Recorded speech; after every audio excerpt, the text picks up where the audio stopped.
Hi, y'all. I just took my shower and laid down. I have to get up in the morning and go to the doctor, to the clinic, for a yearly checkup thing.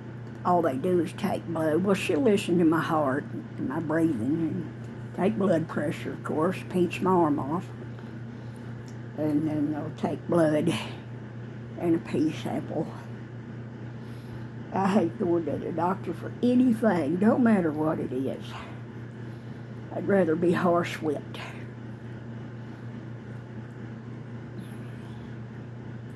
I hate going. I'm so tired. I didn't do that much today. Let's see. Well, I washed a load of whites and I got them tumbling in the dryer right now. And other than that, I crocheted a big heavy-duty pot holder. I'll show y'all how I do that. It's an old pattern. It's been around for decades. It's real easy. It's easier than falling off a log. There's other videos that show how to make the same pot holder. My granny called them pot rags. That's what I like to call them too, pot rags.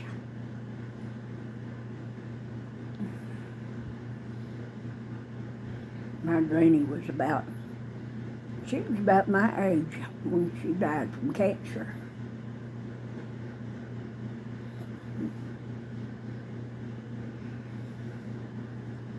I miss her. I miss my granny. I miss my mom and dad.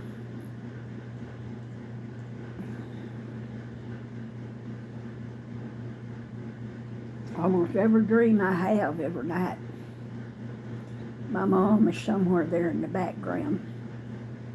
I haven't seen her there, but I have that feeling she's there somewhere.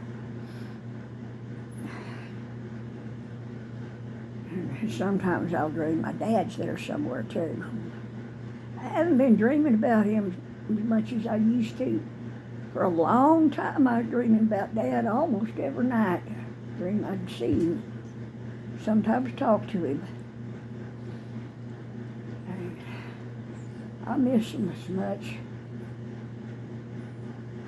It's just like big chunks of my heart have been just tore out. I'm so lonesome.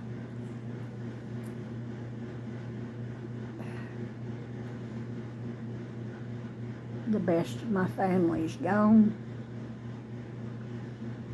Most of the older folks. Used to, I'd go to Mom's house and visit. Come and go as I pleased. I'd stay as long as I wanted and visit. I'd go back and forth between her house and my dad's. They was there for many, many years, and now they're gone. As lonesome as hate. We had our ups and downs, and we had a lot of downs, but we still was family.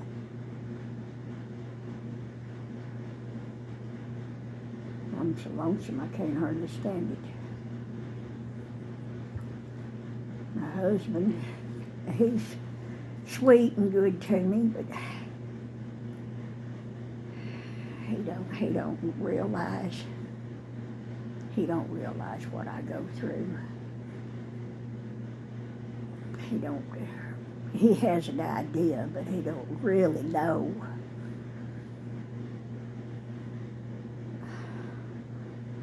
And he can't be everything. I need, no one person can be everything you need. Only God can be everything you need.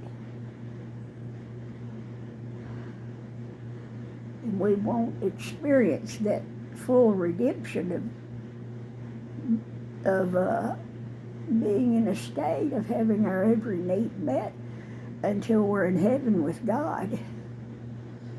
As long as we're in this world, we're going to suffer things. And loneliness is one of the things people suffer.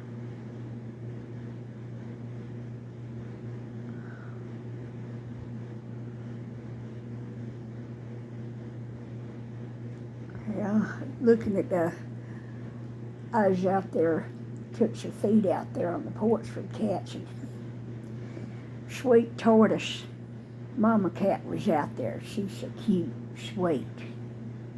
She started to walk. I went in the house for a while, and I looked out the window, and I saw her out there, and she's starting to walk off down the driveway. I hollered, meow, meow, and she stopped, looked, and she turned around, come back up on the porch. So I went out there and sat in a chair and talked to her. She still won't come close and let me pet her, but she likes it when I'm out there talking to her. She does. I think she knows I love her, but she's, scared. She's never had a human love her and pet her before, She never was tamed. But, cats can tell when you like them and when you love them. Animals can tell.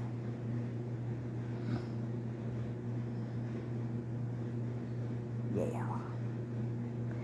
She's big, pregnant. I was looking closely at her belly. I don't think she's dropped. I don't know if animals drop, their belly drops down some when they're fixing to give, fixing to domino like people do. I never even thought of that before, till today. I was looking at that cute big belly of hers, that tortoise-colored hair sticking out from it. Her eyes are like a light aqua color with a tinge of green to them, but more aqua. And she's got a white patch under her chin. She's so cute. I love them. They're just so doggone cute. Oh, thank God for animals. They bring so much joy. So much joy into our lives. Can you imagine what this world would be like if there was no animals, no birds, just us? Wouldn't that be awful? Wouldn't that suck? It would. It'd be awful. God knew that animals would be a blessing to us. And God loves all his critters too. He cares for them.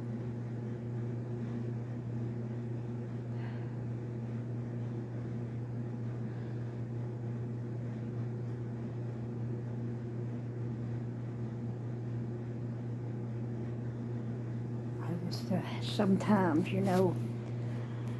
I just get tired of dealing with everything. Tired of dealing with things. Just,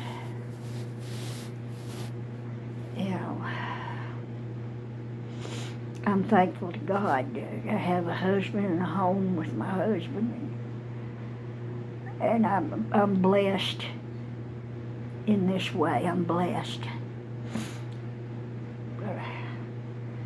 I'm just getting tired physically and mentally. A person just gets tired.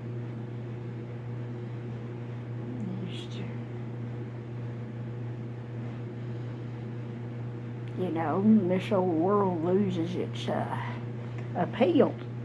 Maybe that's what it is. This whole world loses its appeal. And I know Uncle Bill felt that way for quite some time before he passed away. I could tell he never had to say so. He was always cheerful and putting on a smile, but I could tell. And I had a feeling he wasn't going to be around much longer. And I told my husband, I said, Bill's not going to be around much longer. And a few weeks after I told my husband that, Uncle Bill passed away. And I knew he was ready to go. I knew it. He passed away. He went to sleep, didn't wake up. Well, he was in the hospital and they said he had pneumonia. But I don't think that was all of it. I think it was just his time to go and he was ready to go. Because he wasn't real sick. He was healthy for 70-something years old, except for he had a bad knee. Real bad knee. It hurt him a lot and it'd swell up a lot. But other than that, he was healthy. He was ready to go. This world didn't have any more appeal for him either. And he was lonely. He hardly ever got to see his kids, and of course his parents were passed away, and some of his brothers had passed away already, and he hardly ever got to see them anyway. And I know he was lonely. I know he was. And I'm lonely too.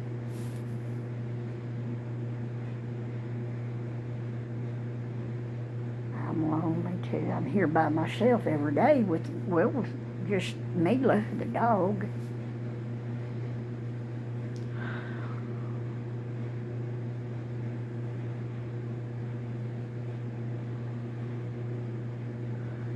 That's the way it goes. That's the way it goes.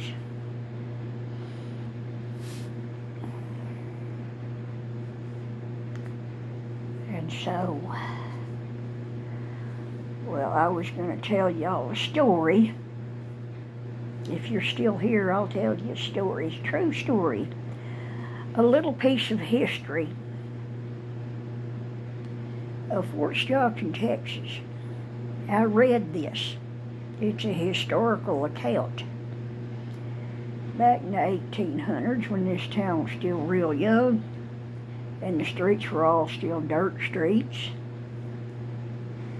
and they had built this, I guess it was a motel, hotel or whatever. I don't know. This building made out of rock. Now the rocks are rectangular shaped, heavy, light colored rocks that they built it with. And they must have mixed up real good mortar because it's still standing. Now there are a few cracks that have formed in between them bricks, them big old bricks, but not much.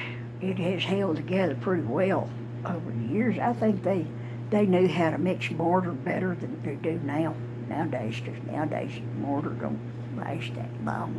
It don't last, nothing lasts as long as it used to. But anyway, that building is, I don't remember if it's 3 or 4 stories high. It goes on up there. Now it goes on up there. And it has a fire escape on the back of it that was probably installed on there in the 1900s. It's all rusted. But that building is not occupied, hasn't been occupied or used in a long time now. And there was some talk that some billionaires was going to revamp it and restore it. But nothing's been done yet. It would cost an absolute fortune to restore it because it's big. All the bricks would have to be bolstered, where there's cracks and, checked out for weak places, and the whole structure, wooden structure, but under, on the other side of the bricks, you got to check for rotten beams and all that. So that has to be replaced. It's just a lot of stuff has to be done. I mean, to restore that building would cost, shoot, I'm going to say at least $1 billion. I'm going to say at least that much, especially if they get restored to be a hotel. You know, I don't know if it'll ever be restored, but here's the point. That was the original part of town right there. Now the fort, in the early 1800s, the fort had been built. And the fort's still standing out there. There's fort buildings that were bunk houses for the soldiers, and there was a small jail built, still standing. And of course they had a building for like a mess hall where they could all eat, where they'd cook and eat and whatnot. And then there was about 3 houses, maybe 4, that were built. I don't remember if those houses are adobe or they were made with that rock, same rock that hotel was built with. They might be. I'm not for sure. I don't remember. It's been a while since I've been over there. But 3 decent-sized houses. Of course, with them real high ceilings that people made houses with back in them days, real super high. And the reason they did that was because they, open up windows and doors and stuff, let the air flow through the house in the hot summertime. In the heat rises. So if you have real high ceilings, the heat is going to go up there, so you're not going to be as hot inside your house. And them had been making that house like an adobe. If the walls were adobe, then it would especially be. Yeah. But anyway, now this original part of town is located here on Old Main Street. And like if you're going through Fort Stockton, Texas, and you come to an intersection where you see this big giant Roadrunner bird statue, and the railroad track goes across that intersection, kind of catty-cornered across it. That's the intersection where you're going to turn and go south down Sanderson Highway. No, wait a minute, let me stop. No, that's not Sanderson Highway, I take that back. This intersection where the bird is, that's where Old Main Street runs across Dickinson, like that. You're sitting here at the light and you turn south and go down Old Main Street. Yeah. There used to be a real small old barber shop sitting on the corner there. It was there for ages. And they tore it down, I think, about a year ago. I hate to see them little old places go, I sure do. There's still a lot of original houses out here, adobe especially. There's a few wood frame that are still standing from the 1800s too in this town. And this house we're renting right now is an adobe house. It was one of the original. But it's been kept up. And so you go down Main Street, and you have to go, I don't know what, about 3 blocks or so. You go on down there, and you'll see that hotel sticking up there, big old, at the end of the block there. You'll see it there to your left. If if you're driving, you look out the window like that to your left, there it is. Big old thing, you can tell it's not being used and it's old. Well, here's a piece of history that happened there in front of that hotel back 1800s. There was these two brothers. They were troublemakers. They were kind of outlawish, I guess you could say, troublemakers or something. I don't remember exactly how the story goes, but they were trouble. They was trouble. And I don't know if they challenged somebody to a duel or what happened, but they got somebody's attention and got somebody attention from somebody. I don't remember exactly what happened, but they were standing there in front of that hotel. And there was a dirt road going by there. There was no sidewalk. Yeah, because it was back in the early days of this town.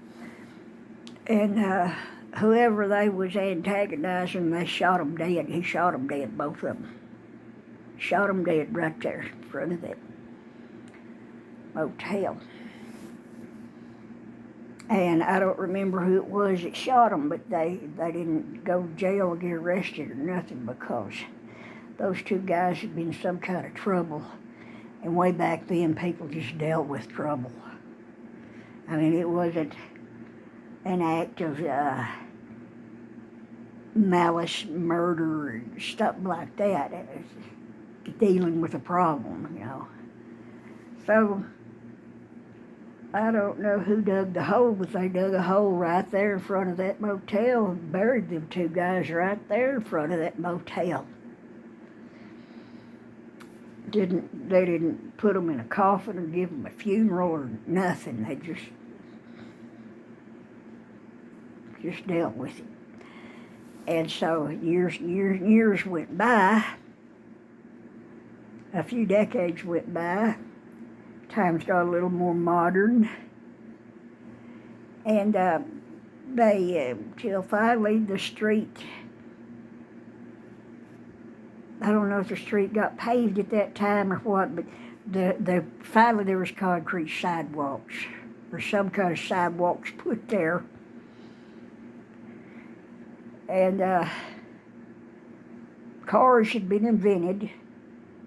And one day, somebody's car, for some reason, went off. Instead of going straight down the road, it went off over here on that sidewalk right there in front of that hotel, and the sidewalk caved in. Well, come to find out the reason why there was a hole under there is because them dead men had rotted away to just a bunch of skeletons, and they might have put them in a coffin, I don't know, but why would they bury them right there in front of that motel and go through the trouble of putting them in a coffin? None of it made no sense, but that's what they did. But anyway, of course they had to pull that chunks of concrete out of that hole, and all they had to repair that, and then they found them two skeletons down there, and they both had red hair. Those two brothers had red hair and red beards. So they checked their history. They found out, well, oh, that's them two red-headed guys. Yeah, okay.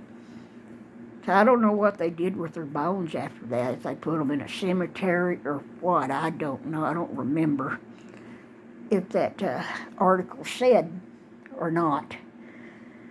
It's been a few years since I read that article, but I thought that was real interesting. Real interesting. But you know, all kinds of interesting things happened back in the old days. So many interesting things happened that we'll know nothing about. But I like hearing about interesting things like that.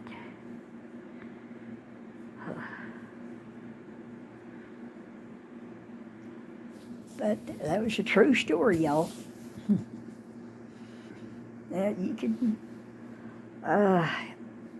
you might look up the information on the two red-headed skeletons in front of the hotel in Fort Stockton, Texas, in the early 1800s. She can find some information on it.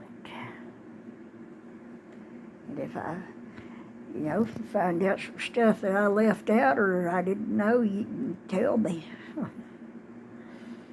They have a section of the library here that's all Texas history. And they've got a lot of history of this town in there. And those books, you can't check them out. You can sit in the library and read them, but you can't check them out because they don't want to lose them. That's history. I hardly ever go to the library anymore because I hardly ever go anywhere.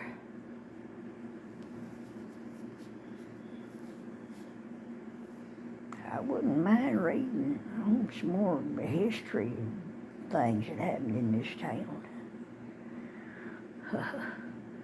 I'm sure there's a lot of real interesting things, and lots of interesting things that happened back in the old West days. They didn't have TV or radio or none of this modern stuff for entertainment, but they still had interesting lives. They sure did. They had interesting lives.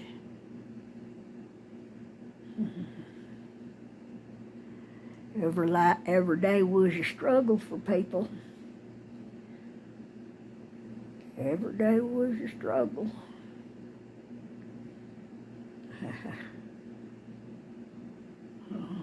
So almost everything had to be done by hand.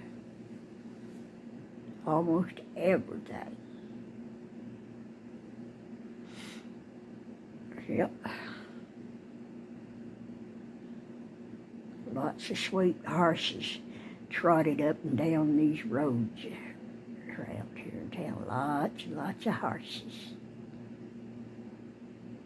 Everywhere, though, everywhere in the world. Sweet horses. Well, I guess I'll let y'all go.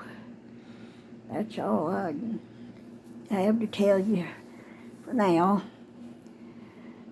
And God bless y'all and put your trust in Jesus so you can go to heaven. I love y'all and good night.